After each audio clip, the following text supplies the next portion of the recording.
Assalamualaikum warahmatullahi wabarakatuh. Selamat datang di Live Unpad mata kuliah Pancasila. Salam Pancasila. Saya Deviana Yuanitasari. Dalam kesempatan ini, saya akan memaparkan materi ke-9 Pancasila dan Integrasi Bangsa. Tujuan pemaparan materi ini adalah agar mahasiswa mampu mengetahui dan memahami mengenai pengertian integrasi sosial, integrasi bangsa, 5 definisi integrasi, integrasi masyarakat, Persatuan Indonesia sebagai integrasi bangsa, dan Pancasila dan integrasi bangsa. Teman-teman mahasiswa, adakah yang mengetahui mengenai pengertian integrasi? Integrasi berasal dari bahasa Inggris integration, yang berarti kesempurnaan atau keseluruhan. Integrasi sosial dimaknai sebagai proses penyesuaian di antara unsur-unsur yang saling berbeda dalam kehidupan masyarakat. Integrasi sosial akan terbentuk apabila sebagian besar masyarakat memiliki kesepakatan tentang batas-batas teritorial, nilai-nilai, norma-norma, dan pranata-pranata sosial.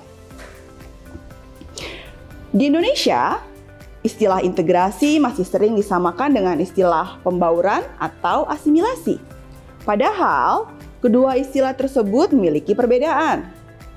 Integrasi diartikan dengan integrasi kebudayaan, integrasi sosial, dan pluralisme sosial. Sementara pembauran dapat berarti penyesuaian antara dua atau lebih kebudayaan mengenai beberapa unsur kebudayaan. Selanjutnya, saya akan menjelaskan mengenai integrasi bangsa.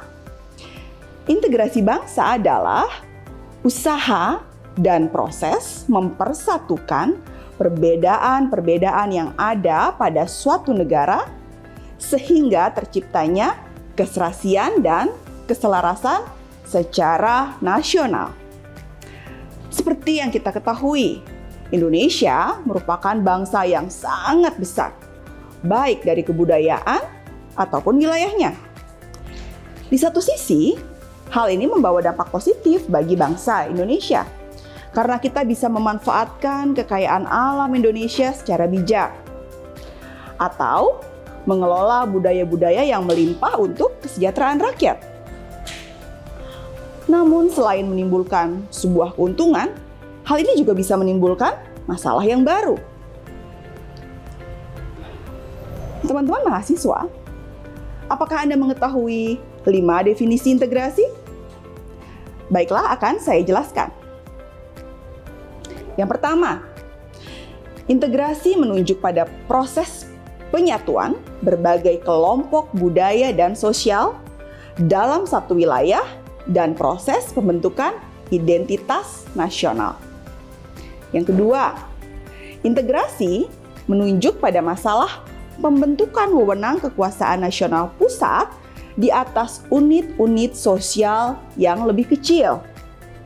Yang ketiga, integrasi menunjuk pada masalah menghubungkan antara pemerintah dengan yang diperintah. Yang keempat, integrasi menunjuk pada adanya konsensus terhadap nilai yang minimum yang diperlukan dalam memelihara tertib sosial. Yang kelima, integrasi menunjuk pada penciptaan tingkah laku yang terintegrasi dan yang diterima demi mencapai tujuan bersama. Suatu kelompok masyarakat dapat terintegrasi apabila yang pertama, masyarakat dapat menemukan dan menyepakati nilai-nilai fundamental yang dapat dijadikan rujukan bersama.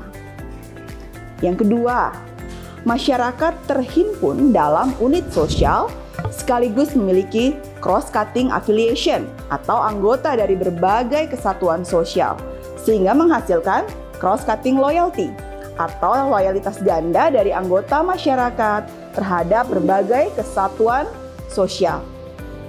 Dan yang ketiga, masyarakat berada di atas saling ketergantungan di antara unit-unit sosial yang terhimpun di dalamnya dalam pemenuhan kebutuhan ekonomi. Teman-teman mahasiswa yang saya banggakan, Sebagai bangsa yang majemuk, tentunya banyak ancaman disintegrasi bangsa. Entah dorongan dari masalah internal bangsa atau dimanfaatkan oleh pihak luar. Bangsa yang majemuk merupakan bangsa yang mudah untuk dipecahkan dengan propaganda adu domba. Maka, perlu toleransi yang tinggi untuk saling memahami di dalam diri bangsa di tengah kemajemukan. Agar eksistensi kesatuan dan persatuan bangsa tetap lestari dan konsisten. Yang terakhir, saya akan menjelaskan mengenai Pancasila dan integrasi bangsa. Pancasila adalah ideologi bangsa dan dasar negara Indonesia. Pancasila adalah salah satu alat yang dapat dijadikan bukan hanya oleh sistem pemerintahan, namun juga dalam sistem sosial.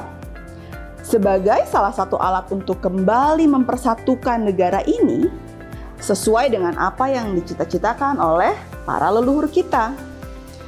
Pancasila dapat kita jadikan sebagai tameng yang akan melindungi citra bangsa ini sebagai bangsa berbagai macam suku yang dapat bersatu padu.